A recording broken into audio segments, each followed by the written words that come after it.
हैं, रास्ता दिखाते हैं।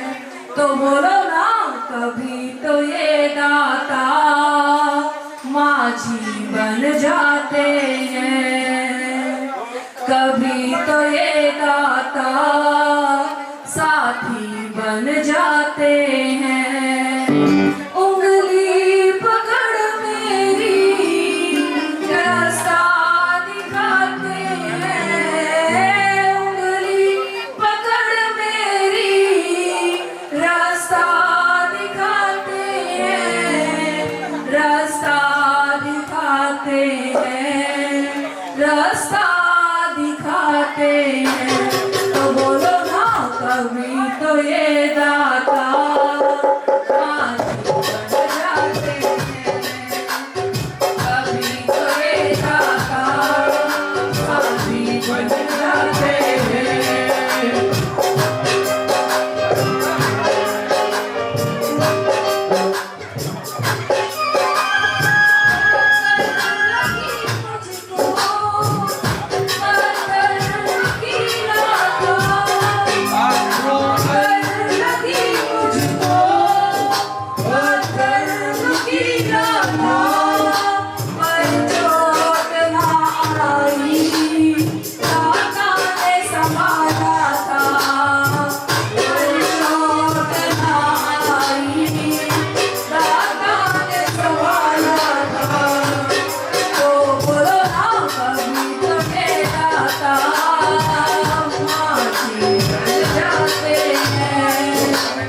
कभी तो ये दाता माझी बन जाते हैं,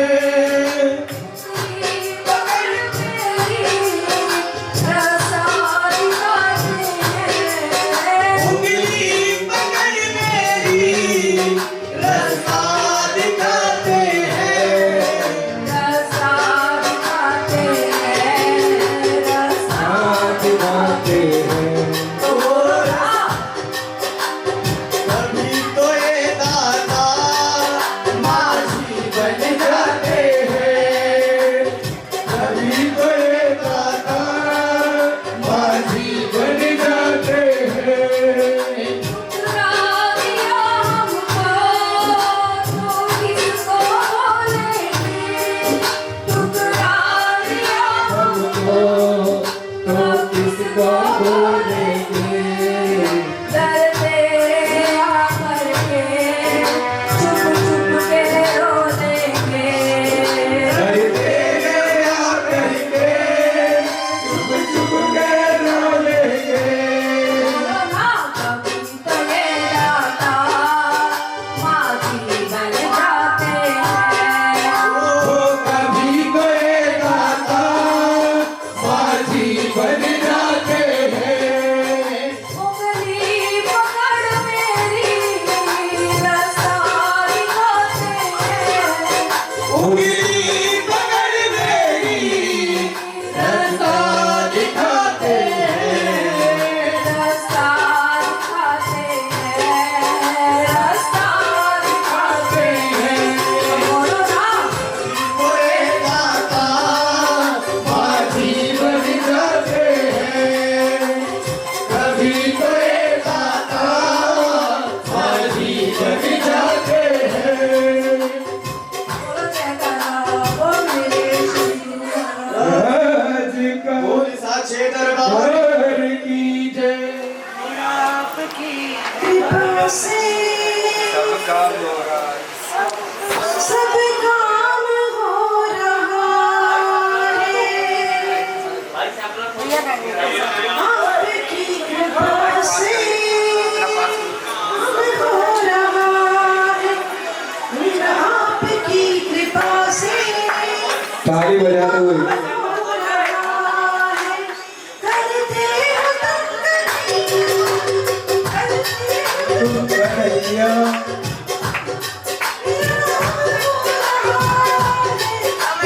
मीरा की कृपा से सब काम हो रहा है, मीरा की कृपा से सब काम हो रहा है। करते हो तुम कन्हैया मेरा नाम हो रहा है, करते हो तुम कन्हैया मेरा नाम हो रहा है, मेरा आपकी कृपा से सब काम हो रहा है, मेरा आपकी कृपा से सब काम हो रहा है।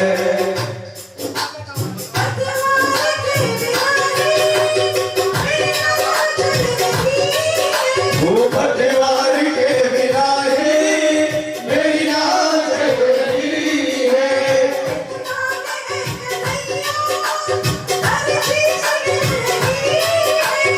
एक बार जो कन्हैया हर चीज मिल रही है, वो है तो नहीं हो काबिल, मेरा आपकी कृपा से सब काम हो रहा है, मेरा आपकी कृपा से सब काम हो रहा है।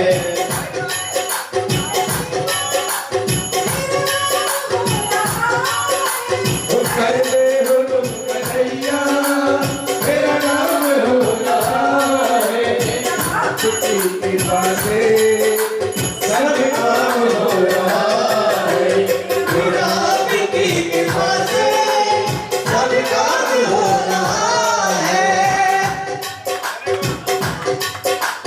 ताली बजाते हो। बोले साची दरबार की, बोले साची दरबार की,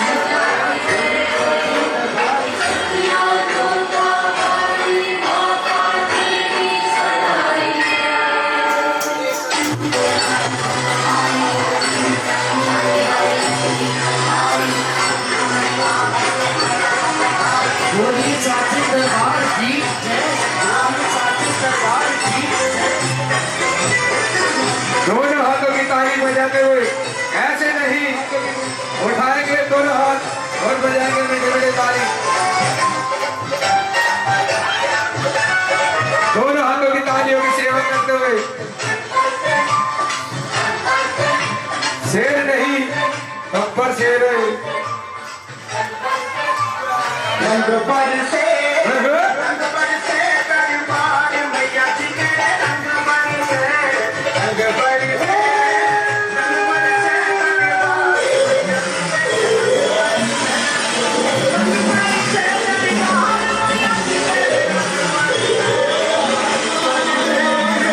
ये तो बताया जन्नत के राजा जल्दी आजा कहाँ है जाने, ये तो बताया ढूंढ ढूंढ के हम हैं हारे माँ दोनों हाथों की ताली बजाते हुए तालियों की सेवा करें।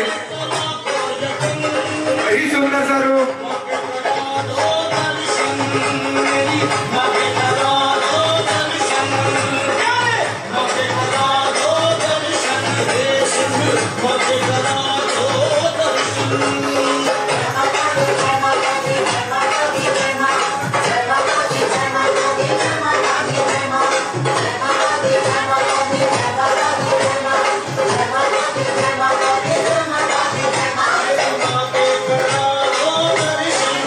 ताली बजाते हुए दोनों हाथों की मीठे मीठे ताली।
उठाएंगे दोनों हाथ और बजाएंगे मीठी मीठी ताली।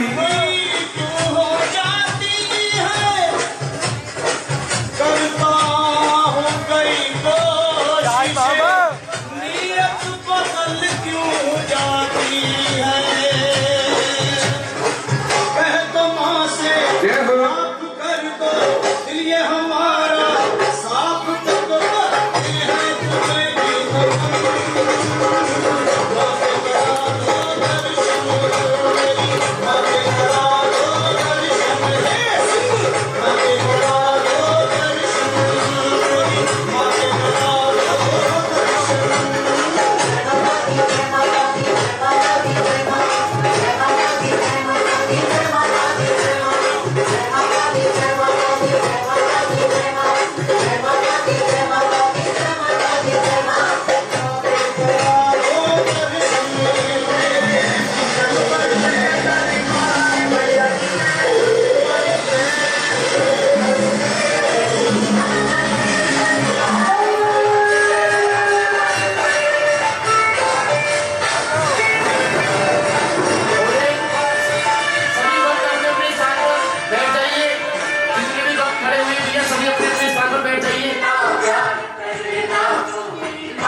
परदेश में मेरा किसको हाल सुनाऊं माँ, कोई नहीं परदेश में मेरा किसको हाल सुनाऊं माँ।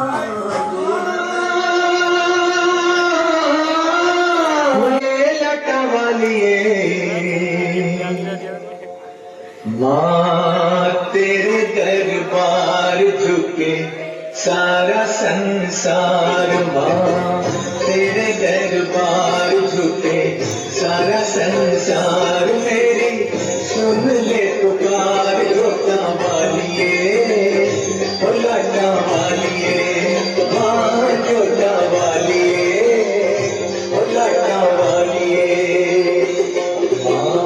तेरे दरबार झुके सारा संसार, मेरी सुन ले पुकार जोता वालिए, ओ लाटा वालिए, हाँ जोता वालिए।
वालिए माँ जोता वालिए लाटा वालिए माँ जोता वालिए लाटा वालिए माँ जोता वालिए लाटा वालिए तेरे दर्शन में मर जाऊं दर्शन दे देना मैं रहूं कर जाऊं दर्शन दे देना सरदारी के में घर जाऊं दर्शन दे देना दर्शन दे देना दर्शन दे देना दर्शन दे देना।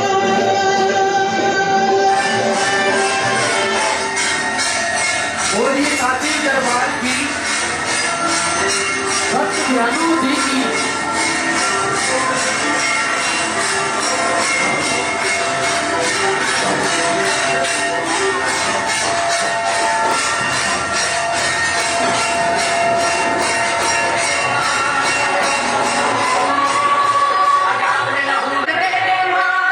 क्योंकि हम इतने बड़े मगर नारियल और माँ के दिल की सच्ची पूजा से उनके सर पर हाथ लगवाते हैं और साचे दरबार की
यगन रचाया होम रचाया जागे चली प्रभात लंदर वीर मादी अर्जा करदा मिन्नता करदा मैनू भी ले चलो नाल। फिर माता रानी कहती है तू मत डरियो बालक मेरे मैं तेन तारण। हंस हंस पुछदी माता मेरी सूए चोलिया वाली क्या मेरी भेंट ले आया। तो ये सब पूरा पंजाबी उसमें सारा पढ़ लेंगे तारा रानी की कथा को। मैं जो सुनाऊंगा आपको हिंदी वर्जन सुनाऊंगा। इसमें कहीं भी आपको कोई डाउट लगे तुरंत आप बता सकते हैं, मैं उसको आपके डाउट को भी क्लियर करूँगा। आइए नारियल की भेंट वो लोग चढ़ाते हैं। मैं यहाँ पे आपको माँ के चरण और माँ 16 कला संपूर्ण जो है वो बता देता हूँ। जब इंसान माँ के गर्भ के अंदर होता है, माँ की कोख के अंदर होता है, तो इंसान उल्टा लटका होता है। जब वो उस गर्भ के अंदर होता है, इस माँ भगवती का जब भी भजन करता है, इस माँ को याद करता है, केवल इस माँ से ये विनती करता है कि माँ मुझे इस पाप से मुक्त कराओ, मुझे भी एक इस सुंदर सी दुनिया का नजारा कराओ। कि माँ जब जब भी मैं उठूंगा, जगूंगा, बैठूंगा, तब तब तेरे नाम का सिमरन करूंगा, तब तब तुझे भूलूंगा नहीं। माँ मुझे इस पाप से मुक्त कर दे। 9 मास के पश्चात जब इंसान इस धरती पर जन्म लेता है, इस लोक में आ जाता है, उसके बाद अपनी उलझनों में इतना उलझ जाता है कि इस माँ को पूर्ण समय नहीं दे पाता। जब इंसान पूर्ण समय नहीं दे पाता पूर्ण रूप से इसकी भक्ति भाव नहीं कर पाता, तब इंसान अपने घर इस माँ को बुलाता है, जागरण कराता है कि पहले पहर तेरा करूं जो भजन माँ दी जो बुद्ध प्रकाश। माँ जब मैं अपनी जिंदगी का पहला पहर इस धरती पर आकर गुजारूं, मतलब इंसान की जिंदगी के 4 आश्रम, 4 वेद हैं, 4 दिशाएं हैं। पहले पहर तेरा करूं भजन माँ दी जो बुद्ध प्रकाश। माँ मेरी 1 वर्ष की आयु से मेरी 25 वर्ष की आयु तक मेरी बुद्धि को प्रकाश देना, मैं अच्छे बुरे को पहचान सकूं, कौन मेरा है कौन पराया है, इसका ज्ञान देना, क्या अच्छा है मेरे लिए क्या बुरा है, इस सब चीज को मेरे को समझाने की शक्ति देती है। और दूजे पहर तेरा करूं जो भजन माँ दी जो अन्न धन दान। माँ जब मैं 26 वर्ष से 50 वर्ष की आयु की ओर चलूं तो मुझे इतना धन देना कि मैं उस धन को देकर अन्न लाकर अपने परिवार का भरण पालन पोषण कर सकूं। तीजे पहर तेरा करूं जो भजन माँ मेरी जिंदगी का तीसरा पहर जब शुरू हो जाए, मैं 51 वर्ष की आयु से 75 की ओर की चलूं तो तीजो मुहे भक्ति का दान। मैं आपके नाम के जागरणों में जा सकूं, आपकी कथा सुन सकूं, आपके ये ग्रंथ हैं जो उन्हें पढ़ सकूं। और चौथे पहर तेरा करूं जो भजन माँ जब मैं 75 वर्ष की आयु से 100 की ओर चलने लग जाऊं तो हे महारानी मुझे किसी का मोहताज नहीं बनाना, दीजो मुझे मुक्ति का दान, अपने चरणों में वैकुंठ में बुला ले। ये माँ के जो इंसान के जो जिंदगी के 4 चरण है वो माँ की 16 कलाएं जो संपूर्ण हैं वो क्या हैं? इस 33 कोटि, लोग कहते हैं 33 करोड़ देवी देवता, ऐसा नहीं है। 33 कोटि देवी देवता है, कोटि मतलब प्रकार, 33 प्रकार के देवी देवता हैं, उसमें सब आते हैं। उसमें मतलब ये जो जिन्हें हम पूजते हैं वो भी, इसमें हमारे पितृदेव भी आते हैं, उसमें जो हमारे शमशान भूमि में कुछ पूजे जाते हैं वो भी आते हैं, जो देवी हैं कुल देवियां हैं सब आते हैं। 33 प्रकार के देवी देवता। 33 प्रकार के देवी देवताओं में केवल 2 ही ऐसे देव हुए हैं जो 16 कला संपूर्ण है। एक कृष्ण कन्हैया और एक अष्टभुजी मां। इनके पास किस किस चीज की शक्ति है मैं बताता हूं। प्रथमे उपजे आप नारायण, पहले आप नारायण, जो नारायण नारायण करके सारे जगत पे भ्रमण करते थे। द्वितीय सावन मास, दूसरे बार पे जो उपजा है वो सावन का पवित्र महीना। तीसरे उपजे तीनों देवता ब्रह्मा विष्णु महेश। चौथे सकल संसार, चौथी बारी में ये संसार आया। पांचवे उपजे 5वां पांडव, छठा नारायण देव। 8वें उपजी अष्टभुजी मां। 9वें प्रथमे उपजे आप नारायण, द्वितीय सावन मास, तृतीय उपजे तीनों देवता, चौथे सकल संसार। 5वें उपजे 5वां छठा नारायण देव। 7वें उपजे 7वां द्वीप, जो द्वीप है ये 7वां द्वीप। 8वें अष्टभुजी मां। 9वें उपजे 9 विधाता, 10वें 10 अवतार। 11वें उपजे 11 रुद्र, रुद्राक्ष। 12वें 12 मास। 13वें उपजे 13 रसायन, 14 भवन दरबार। 15वें उपजी 15 तिथियां और 16 कला संपूर्ण भवानी। जयकारा शेरा वाली दा बोलो साचे। आइए झांकी आगे भी है, आप पहले झांकी करा लें क्योंकि फिर बीच में लोग डिस्टर्ब करेंगे, तो कथा के बीच में विघ्न नहीं आना चाहिए। आइए बहुत सुंदर सी झांकी। नमस्कार ब्रह्मा वर देवानी, ओ भक्तों के संकट को हरने वाली।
कालिका का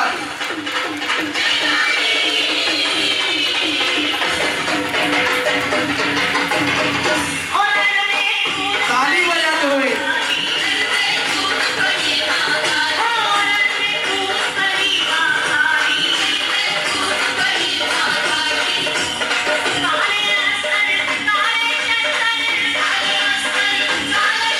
वही माँ है जिन्हें आज हम दिल्ली कालिका जी दर्शन करने जाते हैं।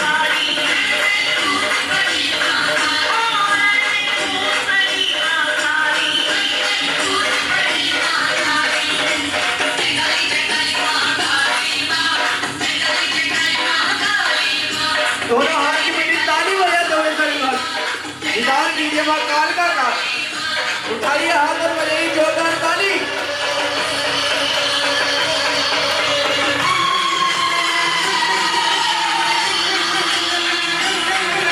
बड़ी सुंदर दृश्य है। ज्योति कांग्रेस पार्टी के माध्यम से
ताली बजाते हुए भाई बस बोले कालका माई की जय।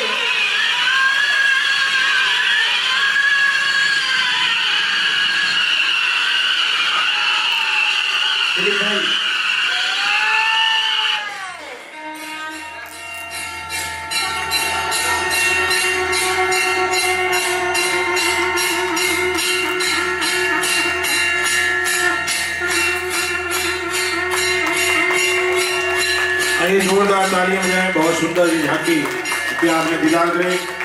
जो लोग मत्था टेकना चाहें चंद मिनट का समय आप मत्था टेक सकते हैं। बोलो कालका मैया की जय।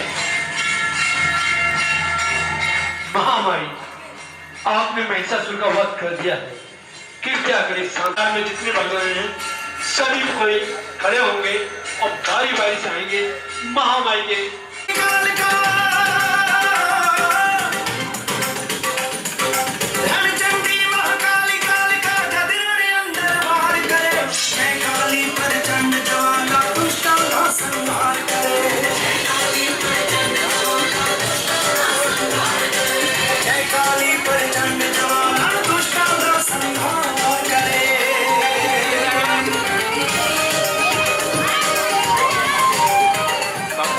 आइए माँ अपने स्थान में विराजमान हो रही हैं। आप सब बैठे क्योंकि समय बहुत ज्यादा हो चुका है। 5:15 हो गए हैं यहाँ तथा वेट कर देगा।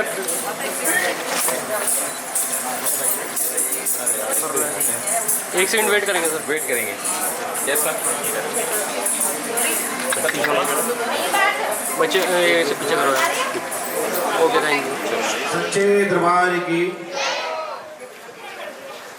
देखिए जिनकी कथा हम आपको सुनाते हैं तारा रानी और रुक्मणी। हम लोग इनके 7 बार इन्होंने जब जन्म लिया है, एक साथ जन्म लिया है। अलग अलग समय पर इन्होंने अलग अलग नाम से अपनी अपनी ख्याति बनाई है। कभी इन्होंने जन्म लिया रंबा और शंबा के नाम से, कभी ये दोनों बहनें साथ हुई हैं सती अनसुईया। कहीं पे इन्होंने जन्म लिया छगन और मगन के नाम से, कहीं इनका जन्म हुआ है तारा रुक्मन के नाम से। इनके 7 अलग अलग जन्म हुए हैं, लेकिन 7 जन्म की कहानी कोई नहीं सुनाता। मैं भी नहीं सुनाऊंगा क्योंकि जितना उधर लिखा है उतना ही मैं आपको बताऊंगा। वह पंजाबी में है, मैं हिंदी वर्जन बताऊंगा।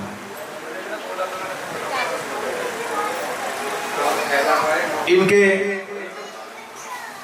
3 जन्मों की कथा जो हम सुनाते हैं वो मैं शुरू कर रहा हूं।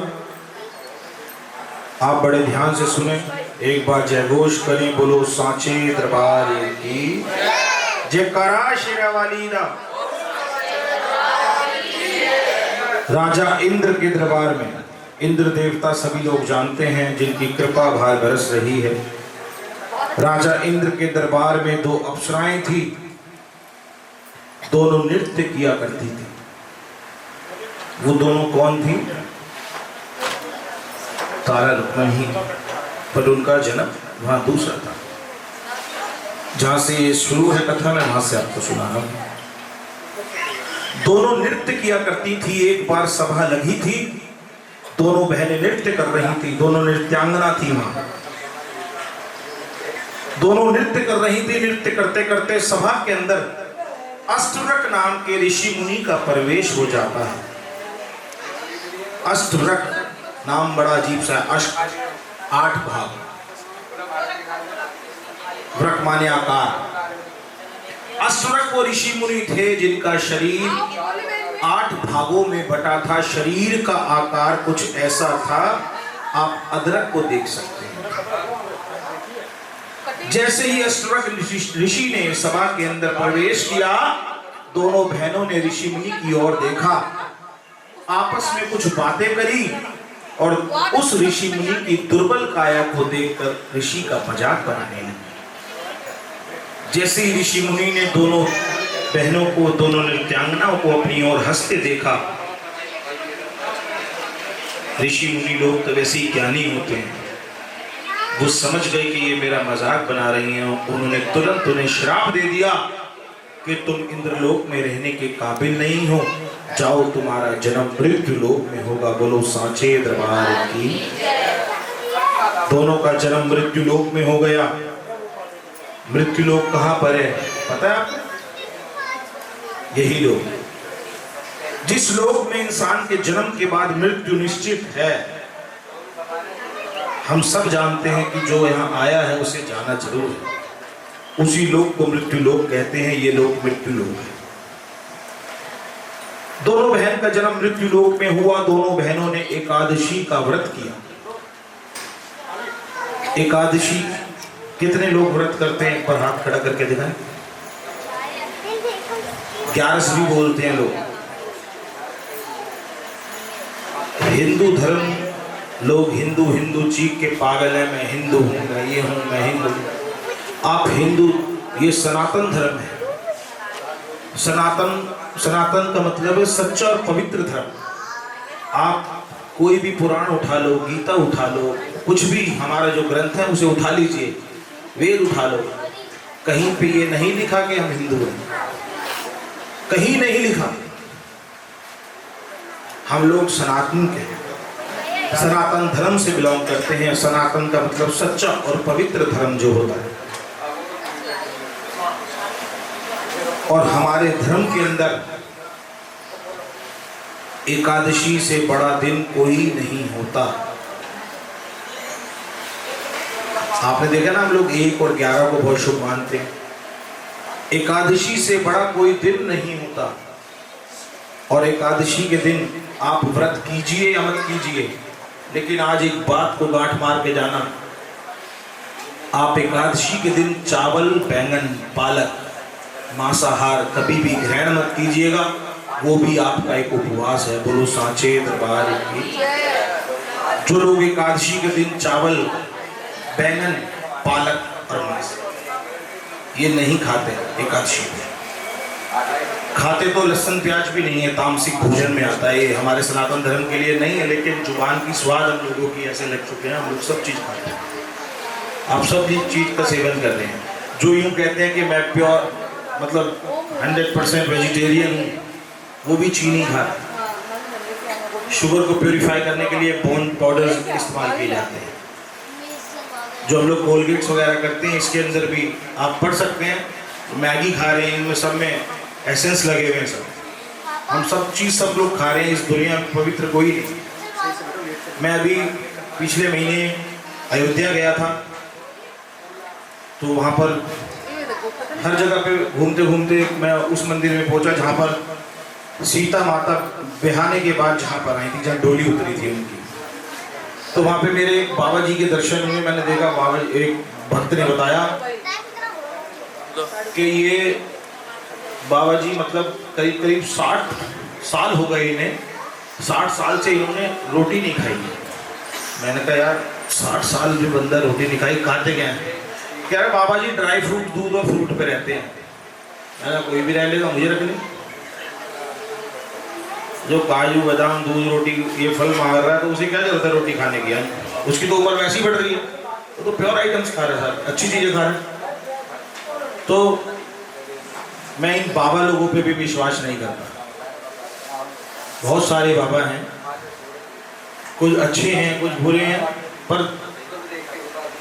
जिसकी जिंदगी में ये है, इसकी आगे कोई कुछ नहीं है। आप इसकी सेवा करते करते थक गए तो अपने माँ बाप की कर लो, सबसे बड़ी सेवा। दोनों बहनों ने मृत्यु लोक में जन्म लिया। जन्म लेने के बाद अपने जीवन का गुजर बसर करने लगी। एकादशी का दिन आया, दोनों ने एकादशी के रोज एकादशी का व्रत किया।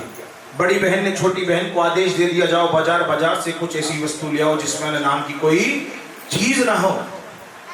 छोटी बहन अनजान थी, नादान थी। बहन जी सो रहे, सुन रहे हैं कथा कहाँ हो रही है?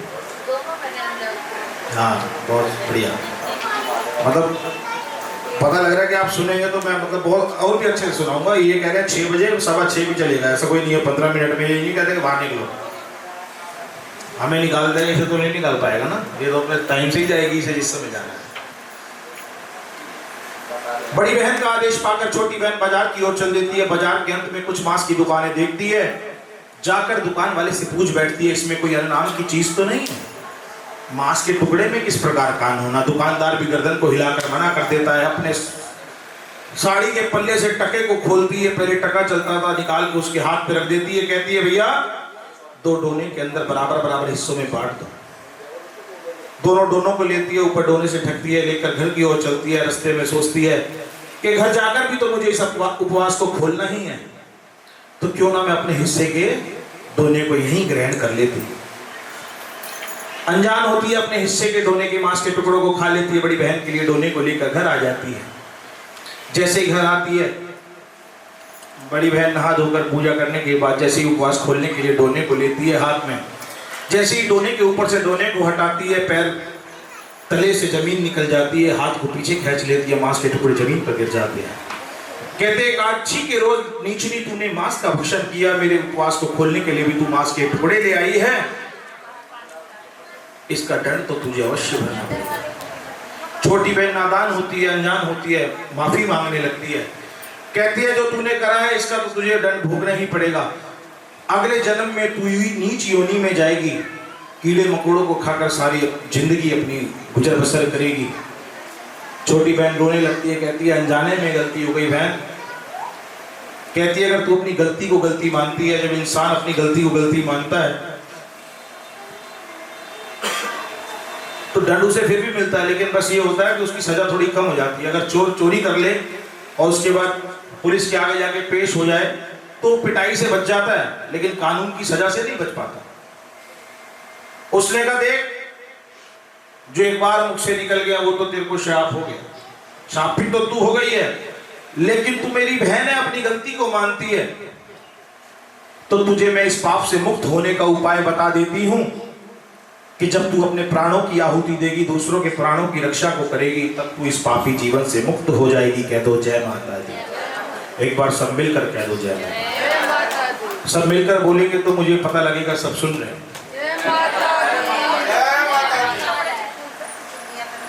भक्तों, छोटी बहन को श्राप मिल जाता है, ये इनका दूसरा जन्म यहाँ से शुरू हो जाता है। अब तारा रुक्मन का मेन जन्म यहाँ होगा, जो मैं यहाँ से शुरू कर रहा हूँ। ये इनके बैक जन्म थे कि पहले क्या हुआ था, पहले ये हुआ था, फिर ये हुआ था। अगर मैं ये पहले की आपको नहीं बता के रखूँगा तो आप आगे का नहीं समझ पाएंगे। तो यही ट्रैक है बिल्कुल तारा रानी का जो चला है। ये जो तारा और रुक्मन है, इन दोनों का जन्म कहाँ हुआ, ये अब यहाँ से स्टोरी शुरू है। पंजाब प्रांत के अंदर एक राजा हुए जिनका नाम था राजा स्पर्श। राजा के दरबार में किसी प्रकार की कोई कमी नहीं थी। इस माँ भगवती का दिया राजा के पास सब कुछ था। अगर कुछ नहीं था राजा के पास तो केवल एक चीज नहीं थी, राजा की कोई संतान नहीं थी। सवेरे शाम जब भी राजा इस माँ की पूजा अर्चना करते, केवल दिल के अंदर एक बात घर करती जा रही थी कि राजा की घर कोई संतान नहीं थी। एक बार की बात, राजा अपने शयन कक्ष में सो रहे थे। रात में अर्ध मध्य रात्रि के बीच राजा को एक सपना दिखा। सपने में राजा को माँ ने दर्शन दिए। बोलो खुले खुले दर्शन देने वाली माता तेरी। इस माँ ने राजा को सपने में दर्शन दिया और बताया, राजा तू परेशान क्यों होता है, मेरे दरबार में देर है, लेकिन जिसको जब जो सब चीज मिलनी है वो मैं बहुत पहले ही लिख चुकी हूँ। एक पेंसिल ही मेरे पास थी, रबड़ मेरे पास नहीं थी। अगर रबड़ मेरे पास होती तो शायद मैं मिटा के कुछ पे सर सही कर देती, लेकिन जिसके लिए मैं जो लिख चुकी हूँ वो सब उसके लिए पहले ही डिसाइड हो चुका है, कुछ नहीं कर सकती। तो राजा उस समय आ गया है। प्रातकाल के समय में राजा उठना, तुम्हारे नजदीक चंदक वन के अंदर एक संतान प्राप्ति हेतु यज्ञ चल रहा है। यज्ञ में जाकर शरीक हो जाना, यज्ञ में जाके अपने नाम से आहुति देना। जब यज्ञ संपूर्ण हो जाए सब प्रसाद लेकर अपने अपने घर की ओर प्रस्थान करें। राजा तुम भी अपनी झोली में प्रसाद को लेना, लाकर अपनी धर्मपत्नी को पान करा देना। जाओ, तुम्हारे भी महलों में जय जयकार हो जाएगी। बोलो सबके मनोरथ पूर्ण करने वाली माता तेरी। भक्तों, जैसे ही मां अंतर ध्यान हुई, राजा की निद्रा खुल गई। राजा ने जैसी झरोखे से बाहर की ओर झांक के देखा तो अभी अंधेरा था। राजा ने सोचा क्यों ना मैं पहले ही जाकर उस स्थल को एक बार देख लूं कि जो माँ ने मेरे को दीदार दिए हैं, सपने में दिखाया है, ये सत्य है या नहीं। राजा करवट बदलते रहे, राजा को दोबारा नींद नहीं आई, क्योंकि जिस चीज का इंतजार राजा कर रहे थे वो जैसे माँ ने बताया वो कुछ सत्य होता नजर आ रहा था। राजा ने सोचा कि मैं अभी निकल चलता हूं, लेकिन सोचने लगे मैं किसी शुभ कार्य के लिए जाऊंगा। ये जो मेरी प्रजा है, जो पहरेदार हैं, बाहर पूछेंगे कि इतनी रात को राजा अकेले कहाँ जा रहे हैं, तो शायद कोई टोक देगा। प्रातःकाल होने का इंतजार करने लगे। जैसे ही सूर्य ने पहली किरण धरती पर डाली, राजा ने तुरंत स्नान किया, अस्तबल से अपने घोड़े पर सवार हुए, सवार होकर उस वन की दिशा की ओर चल दिए जो माँ ने सपने में दिखाया था। वहां पहुंचे, जाकर देखा जैसा माँ ने सपने में दीदार दिया था, जैसा बताया था कि एक यज्ञ चल रहा है, यज्ञ में शरीक हो जाना। राजा भी जाकर उस यज्ञ में शरीक हो गए। सब अपने नाम से आहुति देने लगे। राजा भी अपने नाम से आहुति, अपने परिवार के नाम से आहुति वहां देने लगा। कुछ देर बाद यज्ञ संपूर्ण हो गया। सभी लोग प्रसाद लेकर अपनी झोलियों में अपने अपने घर की ओर चलने लगे। राजा ने भी अपनी झोली के अंदर एक प्रसाद लिया। एक प्रसाद रूपी फल राजा की झोली में भी डाल दिया गया। जैसा जैसा माँ ने सपने में दिखाया था, ऐसा ऐसा प्रत्यक्ष सामने नजर आ रहा था। मन के अंदर एक खुशी की लहर थी। राजा सोचने लगा, जितनी जल्दी अपनी धर्मपत्नी को ले जाकर इस फल का पान करा दूंगा, उतनी जल्दी मैं संतान का मुख देख सकता हूं। घोड़े को हाँक के जल्दी जल्दी महलों की तरफ लौटने लगे। घोड़े को ठोकर लगी। राजा घोड़े के ऊपर से मुंह के बल नीचे गिर पड़े। झोली में जो प्रसाद था धरती पर गिर गया और उस प्रसाद के दो टुकड़े हो गए। बोलो सच्चे दरबार की। जैसे ही प्रसाद के दो टुकड़े हो गए, राजा की आंखों से आंसू छलक गए कि एक माँ तेरी आस थी वो भी खंडित हो गई, टूट गई। लेकिन फिर भी कहीं ना कहीं राजा को इस माँ पर विश्वास भरोसा था। प्रसाद के दोनों टुकड़ों को उठाया, माथे से लगाया, इस माँ का शुक्रिया अदा करा, लाकर महलों में अपनी रानी को प्रसाद के दोनों टुकड़ों का पान करा दिया। बोलो सबकी झोली भरने वाली मैया तेरी, 80-84 घंटे वाली माता तेरी। बंदो, ठीक 9 मास बीते। राजा के महलों के अंदर एक छोटी सी सुंदर सी कन्या का जन्म हुआ।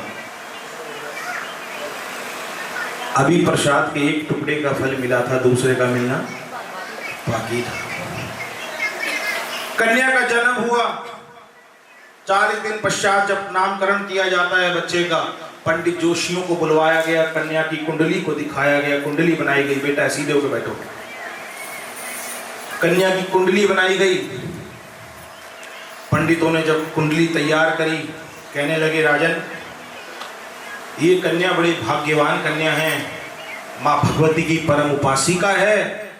राजन, तुम्हारे नाम को 4 चांद लगाएगी, सारी जिंदगी तुम्हारे नाम को लोग याद करेंगे।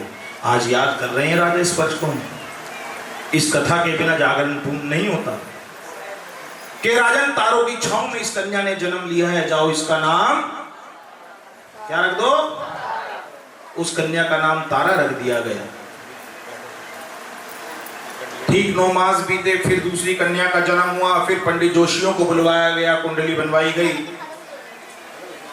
जिस प्रकार पहले पंडित जी उस कन्या की, पहली कन्या की कुंडली का बखान कर रहे थे, इस बार कुंडली तैयार करने के बाद पंडित लोग ऐसे बैठ गए जैसे गूंगे हैं। राजन पूछने लगे, इसकी भी भाग्य की जो आपने कुंडली तैयार करी है कुछ बताएं। पंडित लोग एक दूसरे की ओर इशारा मुंह देखने लगे, कहने लगे कि आप बताओ, आप बताओ। राजन कहने लगा, अरे आप बताइए पंडित जी, किस बात से घबरा रहे हैं। पंडित जी को डर था कहीं ऐसा ना हो राजन हमें राज्य से निकाल दे। पंडितों ने जब राजन ने जिद करी, पंडितों ने बताया, महाराज इस कन्या को जल्द से जल्द अपने से जुदा कर दो। इसका केवल जन्म आपके यहाँ होना था, इसका पालन पोषण यहाँ नहीं होना। इसे आप अपने से जुदा कर दो। कि जब ये छिपकली के रूप में थी, अपने जीवन को गुजर बसर कर रही थी, तब कौरव पांडवों के बीच एक युद्ध हुआ था। युद्ध के अंदर पांडवों की विजय हुई थी। विजयी होने में एक विशाल महायज्ञ का आयोजन किया गया था। उस यज्ञ के अंदर समस्त देवी देवताओं को बुलाया गया था, लेकिन दुर्वासा ऋषि को निमंत्रण नहीं दिया गया था। उस दौरान इस कन्या ने खीर के पात्र में छलांग लगाकर सभी साधु महात्माओं की जान को बचाया था, अपने प्राणों को गवा दिया था। तब ऋषि मुनियों ने इसको श्राप दे दिया था कि तूने हम सब जो लोग, जो साधु संत महात्मा यहाँ पर जिस प्रसाद को ग्रहण करते उसको दूषित किया है, जा तू इसी प्रकार आगे भी नीच योग को भोगेगी। लेकिन जब उन ऋषि मुनियों ने उस खीर के पात्र को खाली करते उसमें मरे हुए सर्प को, पिंजर को देखा था, दुर्वासा ऋषि की लीला को पहचान गए थे।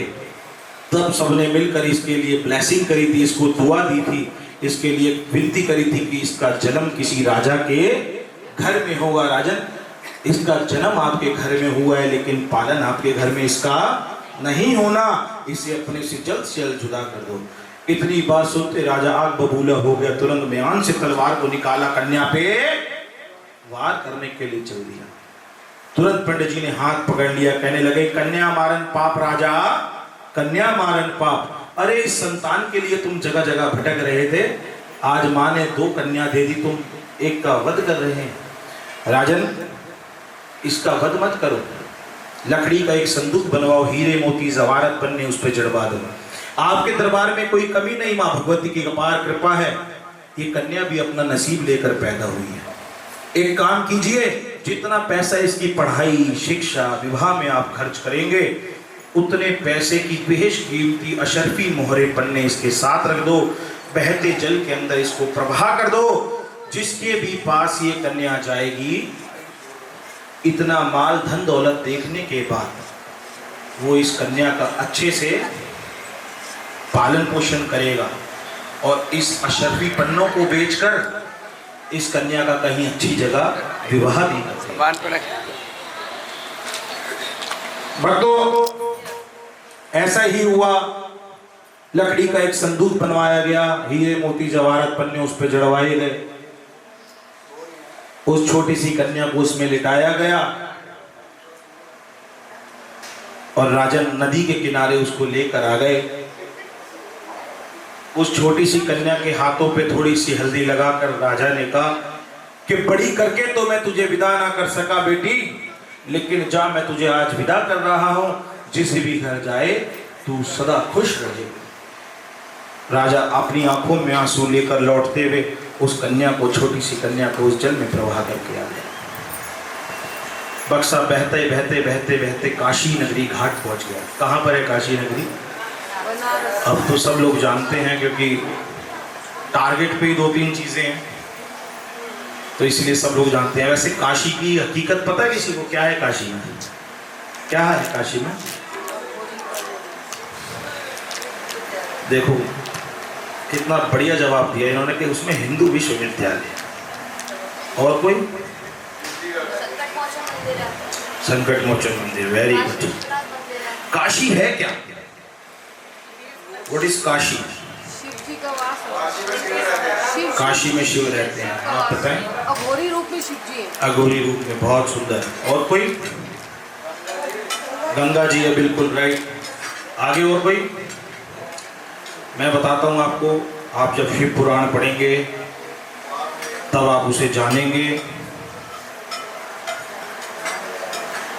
जैसे आपने बताया विश्वविद्यालय है, आपने बताया कुछ, ये सब ऐसे ही है, तो बना दिया। वैसे तो काशी, बनारस का पान भी फेमस है, मैं ऐसे ही बोल सकता था।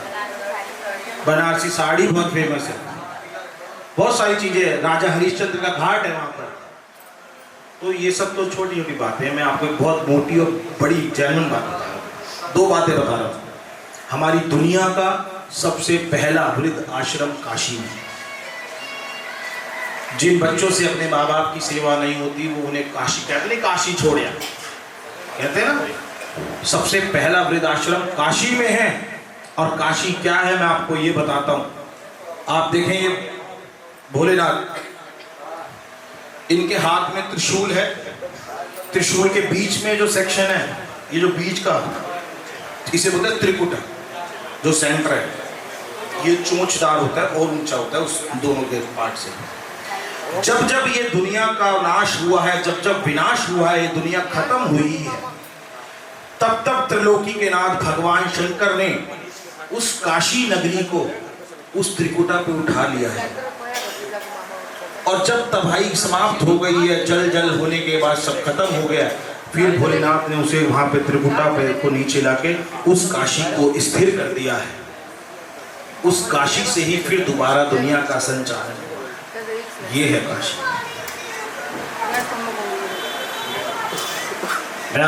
आप ये पढ़ सकते हैं, मेरा नंबर मेरे भाई से ले सकते हैं, और ये नहीं दे नंबर तो मैं बता रहा हूँ, मेरे से डायरेक्ट कांटेक्ट कर सकते हैं। गूगल पे मेरा नाम सर्च कर लें आप, डिज़ाइनर जितेंद्र छाबड़ा के नाम से सब कुछ मिलेगा।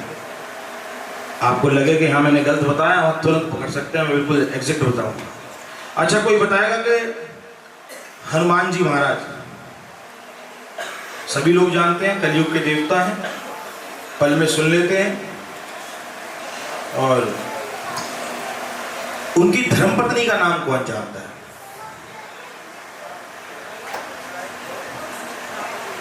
ऑप्शन दे दो। बताओ। ऑप्शन ऑप्शन तो मेरे को ही नहीं मालूम, ऑप्शन नहीं, मैं तो पूरी स्टोरी बता सकता हूँ। बता देंगे, ऑप्शन दे देंगे। गूगल नहीं करना। हाँ जी बहन जी, गूगल नहीं, ये तो बहुत कॉमन सी चीज़ है, जिस चीज़ को नहीं पता हो गूगल पे सर्च कर लो। पर आपको पता होना चाहिए ना, आप लोग डेली जिसको धूप दिखा रहे हो, आपको उसके बारे में नहीं पता, क्या फायदा धूप दिखाने का। हमारा धर्म इसलिए पीछे है, एक औरत अभी शाम को सामने चौक पे जाकर 4 बताशे रख दे, आप 2 घंटे बाद वहां बताशे की दुकान पाएंगे। उसे ये नहीं पता इस 4 बताशों को रखने से चौक पे हुआ क्या, उसे ये नहीं पता ये क्यों करते हैं, ऐसा क्यों हुआ था। वहां पे जो भी देखेगी वो लाएगी बताशे, वहां रख जाएगी, कोई और आई वहां रख देगी। तो ये क्या है? ये भेड़ चाल। आप नारियल चढ़ाते हैं, अगर आपको ये नहीं पता नारियल क्यों चढ़ाए जाते हैं, किसने चढ़ाया था, क्या होता है, इससे चढ़ाने के फायदे क्या है, उसके बेनिफिट्स क्या हैं, आपको नहीं पता, तो वो आपका चढ़ाना व्यर्थ है। जब आपको उसके फायदे नहीं पता, उसके नुकसान नहीं पता, उसकी विधि नहीं पता, तो फिर क्या हो, तो आप देखा नारियल लाए, चढ़ाया, खा लिया, खत्म, है ना। बहुत सी तो नारियल चढ़ाते हुए सोच रही होती है, आज नारियल लाई हूँ, कल घर में डोसा बनाऊंगी, इसकी चटनी बना दूंगी। हकीकत में यही होता है, बिल्कुल सही बता रहा हूँ मैं। मेरे एक फ्रेंड है, वो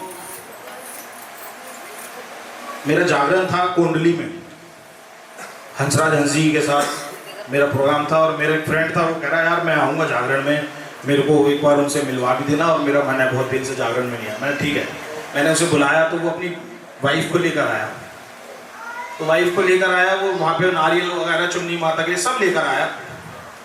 अब उनने वो नारियल वहाँ चढ़ाया। नेक्स्ट डे संडे था, संडे को दिन छोड़ के मंडे को उसने फिर मेरे को कहा कि भाई घर पे आना, तुम काम है तुमसे, जरा किसी को चौकी करानी, तो मैं तुम्हें उनसे मिलवाऊंगा। तो मैं उसके घर पे गया, मैं घर गया तो वही नारियल की चटनी तैयार थी उसकी, वही वाली। उसने तुरंत बोला भाई वो तुम्हारी भाभी ने वो बनाया, डोसा खाओगे? मैंने कहा खा लेंगे, लिया तो बैठे ऐसे ही, वो डोसा लिया, नारियल भी आ गए, चटनी आ गई। अब क्या बोलते हैं, मैं ऐसे ही पूछ बैठा उससे, मेरे मतलब मन में आई ये बात। मैंने कहा यार ये नारियल की चटनी बनाई है इतनी अच्छी बनाई है, मेरे को ऐसा लगा रेडीमेड लाया।